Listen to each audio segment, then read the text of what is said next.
Stinkbomb and Ketchup-Face and the Badness of Badgers by John Doherty.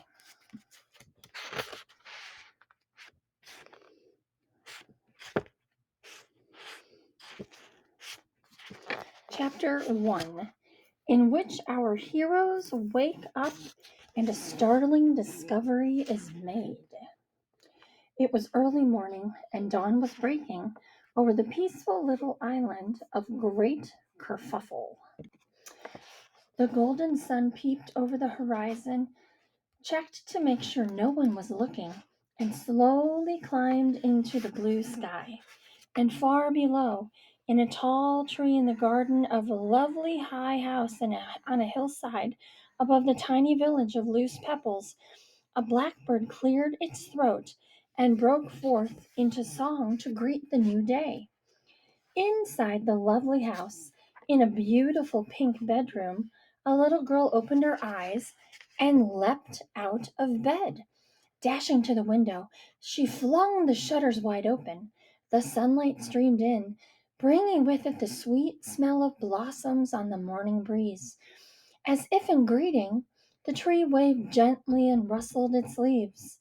There, on the nearest branch, so close she could almost touch it, perched the blackbird, trilling merrily. "Hey, blackbird, shut your beak!" yelled the little girl, and she threw a shoe at it. The shoe bounced off the branch and fell to the ground, where it was picked up by a passing cat. The blackbird stuck out its tongue and blew a defiant raspberry. Then it flew away. The little girl stomped grumpily back to her bed and shut her eyes, but it was no good. She couldn't get back to sleep. After a few minutes, she tried actually getting into the bed and lying down, but that didn't help either. So then she decided to go and jump on her brother's face. Seconds later, in the bedroom just across the landing, the little girl's brother pulled one of her toes right out of his nostril and groaned wearily. "Morning, Stinkbomb," said the little girl, cheerfully flumping on his tummy. "Time to get up." "Why?" said Stinkbomb grouchily. "Because," said the little girl, "it's a beautiful morning and the sun is shining and we can play games and have adventures. And if you don't get up, I'm going to put oatmeal down your pants forever. So there." Stinkbomb thought about this. The idea of having oatmeal put down his pants forever certainly sounded interesting, but he wasn't sure he would actually like it. So he decided to get up. As he did, he made a disturbing discovery. On his bedroom floor lay a small ceramic pig with its feet in the air and a hole in its tummy. "Hey, Ketchup-Face," he said grumpily, "have you been raiding my piggy bank?" Ketchup-Face shook her head. "Nope," she said. "Well, somebody has," said Stinkbomb. "Look!" He picked up the piggy bank and shook it. A solitary penny fell out and landed with a little thunk on the carpet. "I had a $20 bill in there and it's gone." Ketchup-Face shrugged. "Wasn't me." Stinkbomb scratched his head. His sister had many faults, but telling lies wasn't one of them. "Well, then," he said, "it must have been the badgers." Ketchup-Face thought about this. She wasn't really sure what badgers were, so she just nodded and tried to look wise. Then she changed her mind and asked, "What's a badger?" It's well, you know," said Stinkbomb. "They dig holes in the lawn and eat all the worms, and they knock over garbage cans and frighten chickens and drive too fast." "Oh," said Ketchup-Face. "And do they empty piggy banks as well?" "Probably," said Stinkface knowledgeably. "It sounds like the kind of thing they would do." Ketchup-Face scratched her head. It was quite a pretty head, except for when the front of it was covered with ketchup and chocolate and jam and mud. Just at the moment, it was clean, but it was a fair bet that by the end of Chapter 4, it would be filthy again. "Does it?" she asked. Stinkbomb added in a big brotherly kind of way. "Of course it does," he said. "Think about it. They do bad things because they're badgers. If they weren't bad, they'd just be jers. I bet our garbage cans have been knocked over too." KetchupFace opened the window and looked outside.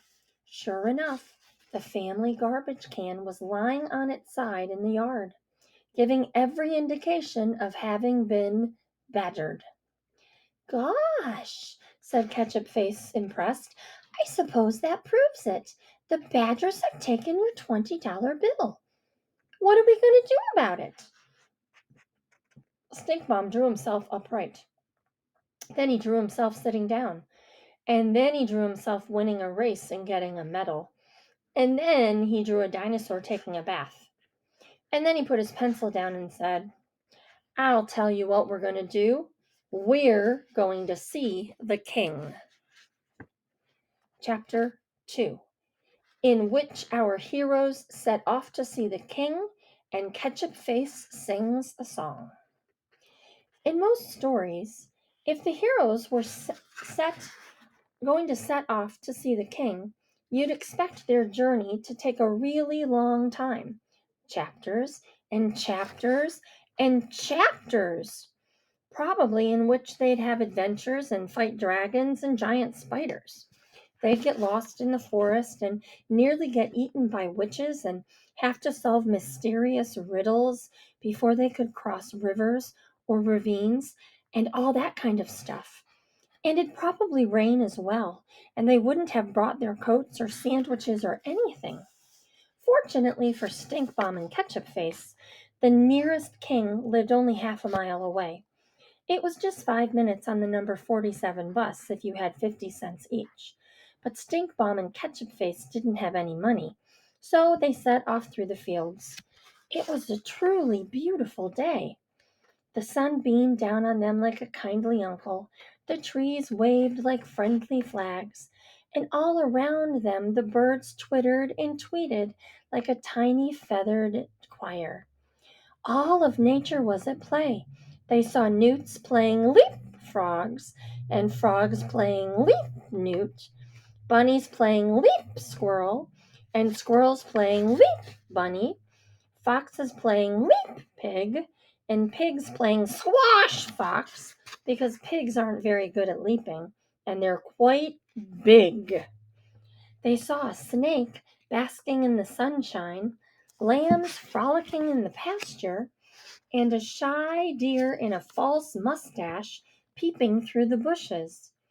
It was all so lovely that it made KetchupFace want to sing, and since making up songs was one of her favorite things to do, that's exactly what she did.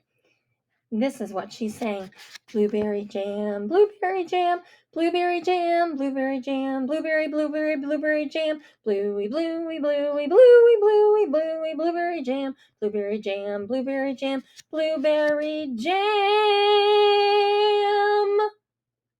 "That's a song about blueberry jam," she added. "Very nice," said Stinkbomb. "What's it called?" KetchupFace thought about it. "Blueberry jam," she said, "'cause it's about blueberry jam." Stinkbomb nodded wisely. "I see," he said. He paused, tactfully, because he liked to encourage his little sister when she wasn't jumping on his face and sticking her toes up his nose. But he felt there was something about that song that left room for improvement. "Do you think it might be a bit samey?" he said eventually. KetchupFace scratched her head. "I see what you mean," she said. "Maybe I should put some other kinds of jam in it as well." So on they went, with KetchupFace trying out different kinds of jam in her song, and Stinkbomb sticking his fingers in his ears, until at last they caught sight of the palace. KetchupFace stopped singing and pointed. "There it is," she said happily. "What did you say?" said Stinkbomb. "There it is," repeated KetchupFace. "What did you say?" said Stinkbomb. I said there it is, yelled Ketchup-Face. What did you say? Shouted Stinkbomb. Ketchup-Face tugged at Stinkbomb's elbows until his fingers popped out of his ears. I said there it is, she explained. Oh, said Stinkbomb. Why didn't you say so? And by the way, he added, why are you hopping? Ketchup-Face looked down at her feet. Because I threw one of my shoes at a blackbird, she said. Come on. And off she went, hippity-hopped again, with Stinkbomb strolling along behind her until they reached the palace. Chapter 3, in which we learn a little history. Not many children live only half a mile from a real king, but then not many children live near the tiny village of Loose Pebbles on a little island of Great Kerfuffle. Loose Pebbles is the capital village of Great Kerfuffle, which is too small to have a capital city or even a capital town. Even so, Great Kerfuffle is a very rare among little islands because it has its own king all to itself. The reason for this dates back to the English War of the Roses. There was an argument between King Richard III and King Henry VII as to which of them was really the king, and they agreed that the best way to find out who was right was to put lots of men in a field and get them to hit each other with pointy things. What most people don't know is that there was a third man who thought he was king. He was known as King Isabel the Confused, and he kept showing up at battles and trying to join in. The problem was that King Isabel hadn't really gotten the hang of battling, and he and his soldiers just ended up getting in the way and shouting things like, "Put that pointy thing down! You'll poke your eye out if you're not careful!" The effect was something like when a small dog tries to take part in a soccer game. The dog had no chance of winning, but it makes it very difficult for everyone else to either. So in the end, King Richard and King Henry decided that the only way to get on with the battle was to give King Isabel a little kingdom of his very own, as long as he promised to go away and stop being a pain. The kingdom they gave him was, of course, Great Kerfuffle, which at that time was at the very tip of southwestern England. As soon as King Isabel had been crowned its king, King Henry tiptoed down in the dead of night, sawed it off, and sent it floating out to sea. King Richard would have helped, but he couldn't on account of having lost the battle and so being extremely dead. And that is why Great Kerfuffle has its own king. The king on the throne now has a great, great, great, great, great, great, great, great, great, great, great, on and on forever, lots and lots of times. Great, great, great. This is getting a bit boring. Great, great, great, great, great, great grandson of King Isabel the Confused, and his name was King Sandra, or at least it had been until recently. However, he had worried that perhaps King Sandra was a silly name and had decided to change it to something more sensible. Unfortunately, he had made the mistake of asking the citizens of Great Kerfuffle to choose his new sensible name, which is why he was now known as King Toothbrush Weasel. King Toothbrush Weasel lived, of course, in a palace, the very palace that Stinkbomb and Ketchup-Face had just reached. You remember, at the end of chapter 2, and now it's the end of chapter 3. Chapter 4, in which our heroes meet the army. King Toothbrush Weasel's palace wasn't very big. In fact, it was about the size of a small cottage. It had pretty little towers with thatched turrets and dinky little battlements, and the sweetest little sentry box you've ever seen. And in the little sentry box, the entire army of Great Kerfuffle was standing guard. You might think it would be a bit of a squeeze fitting an entire army into one little sentry box, but you'd be wrong. Great Kerfuffle was, of course, a very small kingdom, and it couldn't afford a big army with lots of soldiers. In fact, there was only one soldier in the army of Great Kerfuffle, and he was a cat named Malcolm the Cat. Stinkbomb and KetchupFace looked down at him. He was a small gray cat with one shoe and a little red soldier's jacket.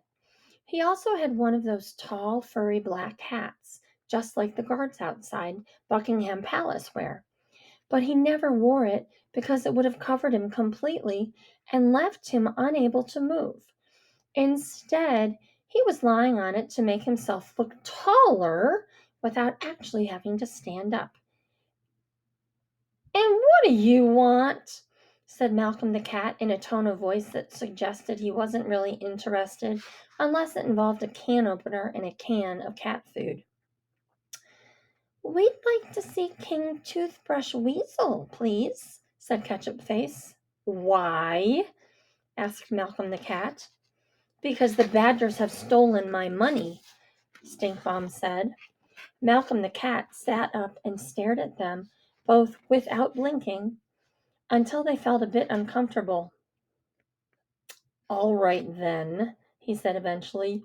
"You can knock on the door."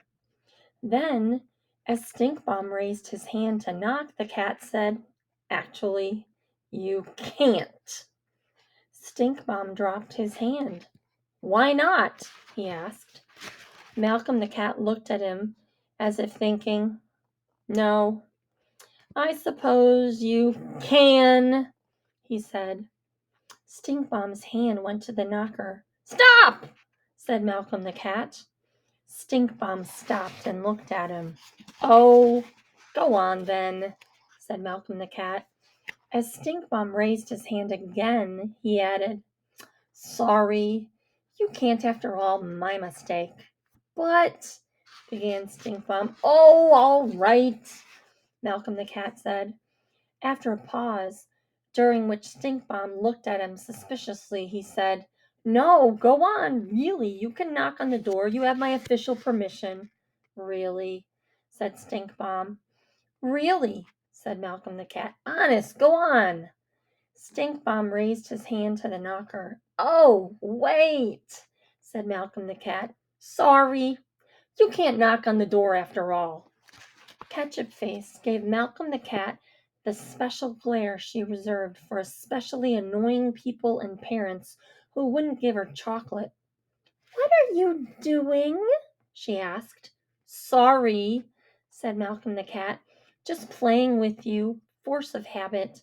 I won't do it again. You can knock on the door now. Oh, whoops," he added as Stinkbomb went once more to knock. "My mistake. You can't." It could have gone on like this for some time if Stinkbomb hadn't remembered that he had a fish in his pocket.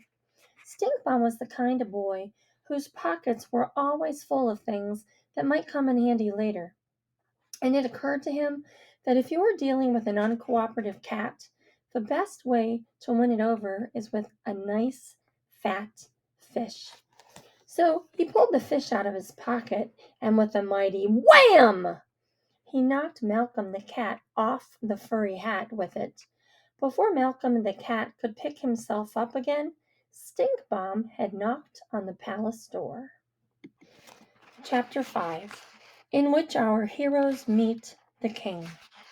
Immediately they heard from inside the palace the sound of footsteps, quiet at first, but getting louder.